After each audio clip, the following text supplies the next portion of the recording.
मित्रांनो, आपलं सर्वांचं या ठिकाणी स्वागत आहे। आपण बघतोय सरळ सेवा भरती टेस्ट पेपर या ठिकाणी। आणि मित्रांनो, हा पेपर आपण मुख्यत्वे तलाठी भरती, त्याच्यानंतर ग्रामसेवक भरती, पुढे म्हाडा भरती आणि भूमी अभिलेख भरती, तसेच इतर पोलीस भरती वगैरे जेवढे काही गट क ची पदं आहेत ना, सरळ सेवेतून भरली जात आहेत गट क, या पदांसाठी डेव्हलप केलेला हा पेपर आहे। तुमच्या STI RCP ॲप्लिकेशनमध्ये तुम्हाला या तलाठी भरतीच्या कोर्समध्ये हा पेपर भेटेल, ग्रामसेवक भरतीच्या कोर्समध्ये भेटेल, म्हाडामध्ये भेटेल, भूमी अभिलेखमध्ये भेटेल आणि सरळ सेवा भरतीची जी 50+ पदाची आपली बॅच आहे त्याच्यामध्ये सुद्धा तुम्हाला हा पेपर भेटणार आहे। ओके, असे आपले हे एकूण 10 पेपर आहेत। किती टेस्ट? 10 आहेत एकूण, सगळ्या टेस्ट 10 आहेत। तुमच्या कोर्समध्ये हे अपलोड केलेलं आहे सगळं। तुम्हाला 10च्या 10 टेस्ट सोडवायचे असेल तर हे ॲप्लिकेशन आहे। तुम्हाला याच्यातल्या ज्या परीक्षेची तयारी करायची आहे त्या परीक्षेचा कोर्स त्या ठिकाणी घ्या। तिथे जाऊन 10 पेपर विथ सोल्युशन आहेत, सोल्युशन PDF स्वरूपात दिलेले आहेत। चला, आजचा पेपर आपला जो आहे याच्यामध्ये मराठी व्याकरणाचे प्रश्न आपल्याला बघायचे। 25 प्रश्न आपण घेतलेले आहेत। मराठी व्याकरण 25, इंग्रजी व्याकरण 25, सामान्य ज्ञान चालू घडामोडी 25 आणि गणित बुद्धिमत्ता 25। ओके, तुम्हाला स्वआकलन तक्ता सुद्धा दिलेला आहे। तुमचे किती बरोबर येत आहेत, काय चुकतायत, सगळं काही व्यवस्थित तुम्हाला इथे सोडवायचं आहे। तुम्ही किती प्रश्न सोडवले, किती बरोबर आले, किती चूक आले, कोणत्या घटकावर चुकले, हे व्यवस्थित या ठिकाणी करावं लागेल, तर तुम्हाला या टेस्ट सिरीजचा फायदा होणार आहे। ओके, खूप मेहनत करून या ठिकाणी आपण या टेस्ट बनवत आहोत। आपलं टेलिग्राम चॅनल आहे MPSC स्पर्धा विश्व, तेही जॉईन करून घ्या। आपलं यूट्यूब चॅनल आहे रोहिदास चोंधे पाटील GST इन्स्पेक्टर, तेही खाली तुम्ही सबस्क्राईब करून ठेवा आणि ॲप्लिकेशन आहे ते डाउनलोड करून ठेवा, म्हणजे तुम्हाला पुढच्या सगळ्या टेस्ट त्याचे ॲनालिसिस या ठिकाणी भेटणार आहेत। बघा, पहिला प्रश्न तुमच्या समोर आहे। मराठी व्याकरणाचे 25 प्रश्न आजच्या सेशनमध्ये आपण बघणार आहोत। प्रश्न आहे, योग्य वाक्प्रचार शोधा। बघा, भीम्याला कुस्तीत चारी मुंड्या चित केल्यापासून त्याचा टिंबटिंब काय? हिंगा जिरवणे, उधा नेणे, ऊर दडपणे की उडा पडणे? कुस्तीमध्ये चारी मुंड्या चित केलंय, त्याला हरवलंय थोडक्यात, त्याची जिरवली आहे थोडक्यात। गावाकडे काय म्हणतो आम्ही? जिरवणे। मग त्याला आम्ही काय म्हणतो? त्याला आम्ही हिंगा जिरवणे असं म्हणतो। त्याची उतरवणे वगैरे असं बरंच तुमच्या भागानुसार असणार आहे ते। ओके, त्या ठिकाणी ते तुम्हाला लक्षात घ्यावं लागेल, या ठिकाणी लक्षात घ्या। पुढे आपण जातोय, समानार्थी वाक्प्रचार द्या म्हटले। बभ्रा करणे, ब्रभ्रा करणे असं आम्ही म्हणतो। याला काय म्हणणार तुम्ही? काकावर करणे, खो घालणे, टाके ढिले करणे की डांगोरा पिटणे? बघा, मी तलाठी भरतीची तयारी करतोय, मी PSIची तयारी करतोय, मी डेप्युटी कलेक्टर, एकदम चालू आहे, वाजवणं चालू आहे, अभ्यासाचा पत्ता नाही, इकडे तिकडे प्रचार चालू आहे, निवडणुका जवळ आल्यासारखं ते डांगोरा पिटणे म्हणतात त्याला। म्हणजे काय? सगळीकडे फैलावून ठेवणे, बोभाटा करणे। ओके, बोभाटा हा एक शब्द, त्याला हा चांगला शब्द तुम्ही लिहून घेऊ शकतात। पुढे, उतावळा नवरा गुडघ्याला बाशिंग, काय कोणत्या स्वभाव दोषावर टीका आहे असं म्हटलेलं आहे। बघा, मी प्रश्न या ठिकाणी फार दर्जेदार स्वरूपाचे काढण्याचा प्रयत्न केला आहे। निश्चितपणे तुम्हाला हे पटणार आहे, लाईक करणार आहात, तुम्ही खाली कमेंट बॉक्समध्ये सांगणार आहात की यस, हे जमलंय, आता आमचा अभ्यास वाढणार आहे। काय? उतावळेपणा, नवटेपणा, बेजबाबदारपणा की स्वार्थीपणा? उतावळा नवरा गुडघ्याला बाशिंग, काय याच्यातून येतोय उतावळेपणा बाहेर येतोय, उतावळेपणा बाहेर येतोय। त्या ठिकाणी वर, खाली, पुढे, मागे कोणत्या जातीचे शब्द आहे? शब्दाच्या जातीवरचा प्रश्न आहे। विशेषण आहे, उभयान्वयव्ये, केवळ प्रयोगाव्ये की क्रियाविशेषण अव्यय आहेत? बघा, इंटरेस्टिंग आहे, महत्वाचं आहे। तो फुगा वर उडाला, तो खाली बसला। बघा, पण इथे जर असं असलं ना, तो झाडावर बसला, झाडावर, हे जर असं, हे वर असं आलं ना, तर याला शब्दयोगी अव्यय म्हणतो आम्ही, शब्दाला जोडून येतो। पण इथे शब्दयोगीचा ऑप्शनच नाही ना, राहिलं एकच। मग तू पुढे चल, मी मागे चाललो, क्रिया पदाबद्दल विशेष माहिती सांगणारा शब्द, क्रियेबद्दल विशेष माहिती सांगणारा शब्द, त्याला आम्ही क्रिया विशेषण अव्यय असं म्हणतोय। अव्यय म्हणजे त्याच्यामध्ये बदल होत नाही नामाच्या लिंगवचन विभक्तीनुसार। पुढचा प्रश्न, धनवंत विरुद्धार्थी शब्द कोणता? गरीब, श्रीमंत, धनवान, लक्ष्मीकांत? धनवंत, ज्याच्यामध्ये धन आहे, ज्याच्याकडे पैसा आहे, त्याला आम्ही श्रीमंत म्हणणार आहे, त्याला आम्ही धनवानही म्हणणार आहोत, त्याला आम्ही लक्ष्मीकांतही म्हणणार आहे, त्याला आम्ही गरीब नाही म्हणू शकत। गरीबचे विरुद्धार्थी आहे। पुढे मी जातोय, अकलेचा खंदक म्हणजे काय?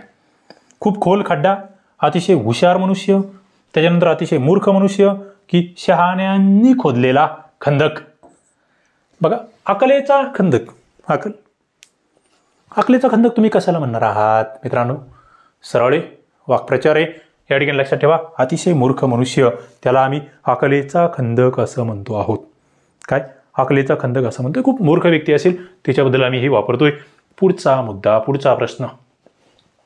खालील वाक्याचे संयुक्त वाक्यामध्ये रूपांतर करा. संयुक्त वाक्यात कंपाऊंड. बघा, साखरेची टंचाई आहे, भाववाढ करावी लागते. 2 वाक्य दिले, साधे वाक्य दिले, दोघांना जोडायचे.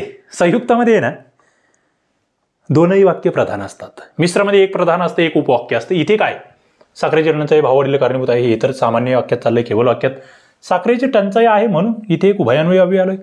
भाववाढीचे कारण साखर टंचाई आहे, इथेही तुम्ही जर बघितलं थोडंसं केवळ वाक्याकडे चाललंय आणि इथे तर नाहीचे. सरळ सरळ 2 नंबरचं. म्हणून परिणामदर्शक सविनय परी. सविनय परी नावाचं एक शॉर्टकट मी तुम्हाला सांगितलंय. ज्यांनी आपले मराठी व्याकरणाचे व्हिडिओ लेक्चर्स बघितलेले आहेत STI RCP ॲप्लिकेशनला, त्यांना सविनय परी म्हणजे काय ते कळेल. उश्वसंकार म्हणजे काय ते कळेल. जे आपले जुने विद्यार्थी आहे खाली कमेंट बॉक्समध्ये सांगा. शॉर्टकट बस. एका ओळीमध्ये संयुक्त वाक्याचे 4 प्रकार आणि मिश्र वाक्याचे 4 प्रकार तुम्हाला त्या ठिकाणी मी पाठ करून घेतलेले आहेत. पुढे जातोय मी. पुढील वाक्यातील उभयान्वयी अव्यय कोणते? तो गैरहजर राहिला, यास्तव त्याची निवड झाली नाही. बघा, गैरहजर राहिला, यास्तव. यास्तवमध्ये वास्तव्य. काय, यास्तवमध्ये वास्तव उत्तर लपलेलं आहे. सेट. यास्तव उभयान्वयी अव्यय काय मीच तुम्हाला सांगून टाकलं. यास्तव राहिला, त्याची झाली नाही. झाली नाही तर काय, सरळ सरळ क्रियापद आहे. त्याची काय आहे हो, हे सर्वनामाचं रूप आहे. त्याच्यानंतर राहिला काय आहे? नाही बसत. आम्हाला पाहिजे उभयान्वयी. उभय अन्वय. उभय म्हणजे 2 आणि अन्वय म्हणजे संबंध. 2 वाक्य, 2 शब्द यांना जोडणारा जो शब्द असतो त्याला आम्ही म्हणतो उभयान्वयी अव्यय. आणि तो यास्तव. यास्तव. यास्तवचा अर्थ काय माहिती? यास्तव हे काय माहिती? प्रधानत्व सूचक उभयान्वयी अव्यय. पुन्हा एकदा म्हणतो मी, प्रधानत्व सूचक. प्रधानत्व. मग प्रधानत्व सूचक जर असेल तर मग हा पुन्हा प्रकार कोणता? मिश्र की संयुक्त? तेही तुम्हाला सांगता आलं पाहिजे. कमेंट बॉक्समध्ये तुमच्या उत्तराची अपेक्षा आहे. तुम्ही हुशारी दाखवाल असं मला अपेक्षित आहे. पुढे ओगीच्या ओगी, खालच्या खाली हे अभ्यस्त शब्द कोणत्या प्रकारातील आहे? जसंच्या तसं. जसंच्या तसं. इथे नाही अभ्यस्त. इथे अभ्यस्त आहे पण इथे अंश अभ्यस्त आहे. जसंच्या तसं. इथे जसंच्या तसं आलंय म्हणजे खालच्या उगीच्या उगीत. जसंच्या तसं आहे, खालच्या खाली. इथे काय हो, अंश आहे, अनुकरण आहे, पूर्ण अभ्यस्त आहे की विकृती आहे? 9 नंबरचा प्रश्न तुमच्या समोर आहे. सरळ आहे, पूर्ण अभ्यस्त आहे. पूर्ण अभ्यस्त आहे. जसेच्या तशी शब्दाची पुनरावृत्ती झालेली आहे. इथे 2 नंबरचं उत्तर. हे 3 नंबरचं उत्तर आमचं येते. पुढे जातोय मी. रामाकडून रावण मारला गेला. बस. इथे बाय बाय करायचंय. टाटा बाय बाय कडून. जरा इंग्लिशमध्ये आम्ही बाय लावतो ना, ॲक्टिव्ह व्हाईस, पॅसिव्ह व्हाईस. मग इथे तोच आहे बाय. हा, बाय म्हणजे कडून आहे. आणि कडून आला की आम्हाला एकच माहिती असतं, काय? कर्मणी. कर्मणीमध्ये सुद्धा आम्ही त्याला नवीन कर्मणी म्हणतो. काय? नवीन कर्मणी असं म्हणतो आम्ही त्याला. आम्ही त्याला कर्तुकर्म असं सुद्धा म्हणतो. लक्षात घ्या, थोडंसं वेगळ्या पद्धतीचं आहे. पुढे अचूक अर्थाचा शुद्ध शब्दयोगी अव्यय ओळखा. अचूक अर्थ. शुद्ध. दर, सात्विक भाव, धडपड, मोजमाप, मनन, चिंतन, मनू, मन. बघा, अचूक अर्थाचा शुद्ध शब्दयोगी अव्यय. 11 नंबरचा प्रश्न आहे. काय माहिती? इथे जर बघितलं तुम्ही, दर, सात्विक भाव जो आहे तो आपण या ठिकाणी बघतो आहोत. ओके. शुद्ध शब्दयोगी अव्यय. आता खरं म्हणजे हा प्रश्न कॅन्सल करावा लागणार आहे. नाही, चुकलंय ते. प्रश्नच विचारताना चुकलेला आहे. चला पुढे जाऊया आपण. शुद्ध शब्दयोगी अव्यय कोणकोणते आहे हो? च, शुद्ध. ओके. मात्र हे शब्द आहे ते शुद्ध. पुढे समर्पक शब्दाच्या सहाय्याने पुढील वाक्य पूर्ण करा. अन्यायाचा टिंबटिंब करता करता तो अमर झाला. काय करता करता? अन्यायाचा काय करणार तो? अंगीकार करेल, स्वीकार करेल, तिरस्कार करेल की प्रतिकार करेल? अमर होतोय म्हणजे? अमर होतोय म्हणजे तो प्रवाहाविरुद्ध लढतोय. आणि प्रवाहाच्या विरुद्ध असेल तर तो काय असणार आहे? 100% तो चलो भाई फाइट करेंगे, प्रतिकार करेंगे, लढेंगे. ओके, लढेंगे. पुढे दुहेरी हा शब्द संख्या विशेषणाच्या कोणत्या प्रकारात? दुहेरी, तिहेरी, दुप्पट, तिप्पट, चौपट. बघा, हे यूट्यूब चॅनल आहे. तुम्ही याच्यावर व्हिडिओज बघतायत आणि स्वतःला यशाच्या शिखराकडे घेऊन जात आहेत. ओके, नक्की सबस्क्राईब करा. नोटिफिकेशन बेलला क्लिक करून ठेवा जेणेकरून पुढचे सगळे लेक्चर्स तुम्हाला दिसत राहतील. काय होय दुहेरी तिहेरी कशामध्ये जाईल? 13 नंबरचा प्रश्न आहे. सरळ आहे, आवृत्ती आहे, आवृत्ती आहे. ओके, पुढे मी जातोय. सुगम या शब्दाचे विरुद्धार्थी. सुगम, सुगम म्हणजे सरळ सोपा. मग सरळ सोपा तर हा तर सोपा झालाय, सोपा आहे तो, समानार्थी तो. देशी नाही जमणार, परभाषी नाही जमणार. सुगम हे दुर्गम होईल. ओके, कवी अनेक वचन काय? महाकवी, कवयित्री. कवीचं लिंग बदललं तर ते कवयित्री होईल, मात्र वचन बदलवायचं. एक कवी अनेक काय असणार? कविगण नाही, अनेक कवीच असणार. कवीचं कवीच येतं, लक्षात ठेवा. पुढे जातोय मी. देवा मला चांगली बुद्धी द्या. चांगली बुद्धी दे देवा, मला चांगली बुद्धी दे.